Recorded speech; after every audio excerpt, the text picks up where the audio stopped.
మొదటిగా నిన్నటి ప్రశ్నలకు సమాధానం చూద్దాం. మొదటి ప్రశ్నకు సమాధానం ఆదిశేషావతారంగా. రెండవది కాంతిమతి కేశవాచార్యులు రామానుజుల యొక్క తల్లిదండ్రులు. మూడవది తిరువళిక్కేళి పార్థసారథి.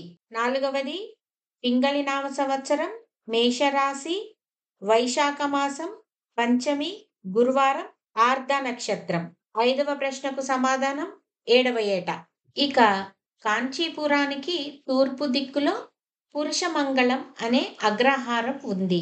అక్కడ అనంత దీక్షితులు అనే సుప్రసిద్ధ వేద విద్వాంసుడు ఉండేవాడు. అనంత దీక్షితుల భార్య రామానుజుల సహోదరి. ఆ పుణ్య దంపతులకు దాశరథి అనే పుత్రుడుండేవాడు.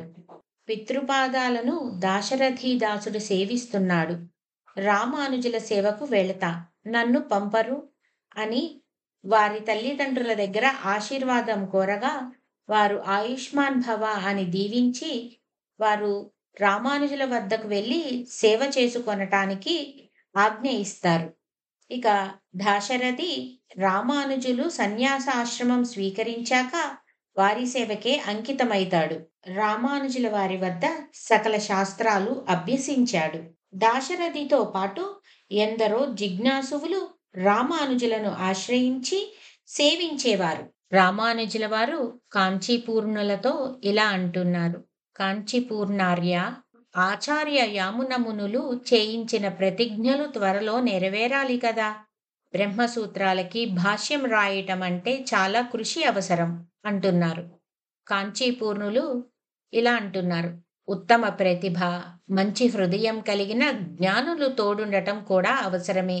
జ్ఞానుల పరీక్షల్లో నెగ్గి తేలినప్పుడే కదా అది ప్రమాణమై శాశ్వతంగా నిలిచేది అంటారు కాంచీపూర్ణులు.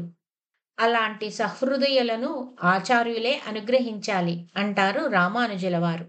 అంతలో ఒక శిష్యుడు వచ్చి ఇలా వారికి విన్నపం చేస్తున్నారు: అడియన్ శ్రీవత్సాంక మిశ్రులట, దేవర వారిని సేవించుకునే సమయాన్ని కోరుతున్నారు అని. ఆ కురేషమిత్రులా అంటారు కాంచీపూర్ణులు. అవును, సమయాన్ని అనుగ్రహిస్తే వచ్చి సేవించుకుంటారట అంటారు ఆ శిష్యులు. అలానే 4వ జాములో వారిని సేవిస్తాం అంటారు రామానుజుల వారు. రామానుజుల వారు కాంచీపూర్ణులను అడుగుతున్నారు: ఆర్య, వారు మీకు పరిచితులా అని. పూరేషమిత్రులు ఎవరో రేపు తెలుసుకుందాం. ఈరోజు ప్రశ్నలు: రామానుజుల భార్య పేరు ఏమిటి? ఇప్పటి వరకు మన కథలో రామానుజులకు ఎంతమంది గురువులు, వారి పేర్లు కామెంట్ బాక్స్లో తెలపండి.